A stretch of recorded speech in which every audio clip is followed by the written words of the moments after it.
এর জীবনী অধ্যায়। আজকের পাঠ মুহাম্মদ সাল্লাল্লাহু আলাইহি ওয়াসাল্লামের জীবনী থেকে আরবের রাজনৈতিক অস্থিরতা ও বিপদের আলো। আজকের গল্প থেকে আমরা যা শিখব, কিভাবে অন্যায় ও বিভ্রান্তির মাঝে একজন সৎ ও সত্যনিষ্ঠ ব্যক্তি সমাজকে পরিবর্তনের পথে নিয়ে যেতে পারে। আজ থেকে 1400 বছর আগে মক্কা ছিল বাণিজ্যের প্রাণকেন্দ্র, কিন্তু এর পাশাপাশি সমাজে অশান্তি ও অন্যায় ছিল প্রবল। তখনকার আরব সমাজ ছিল গোত্রগত বিভেদে ভরা, যেখানে ক্ষমতা ও প্রভাবশালীদের হাতে সাধারণ মানুষ নির্যাতিত হতো। কুরাইশ গোত্র ছিল মক্কার প্রধান শক্তিশালী গোষ্ঠী, যারা কাবা শরীফের তত্ত্বাবধায়ক ছিল। তবে তাদের সমাজে ধনী ও দরিদ্রের মধ্যে বিশাল ব্যবধান ছিল। সুদ, মদ্যপান, জুয়া ও কন্যা শিশুকে জীবন্ত কবর দেওয়া ছিল তাদের সাধারণ ব্যাপার।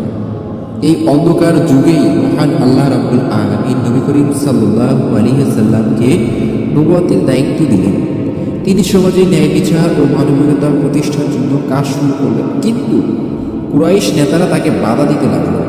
তারা মনে করত মুহাম্মদ সাল্লাল্লাহু আলাইহি ওয়াসাল্লাম তাদের ঐতিহ্য ও ক্ষমতার বিরুদ্ধে দাঁড়িয়েছে।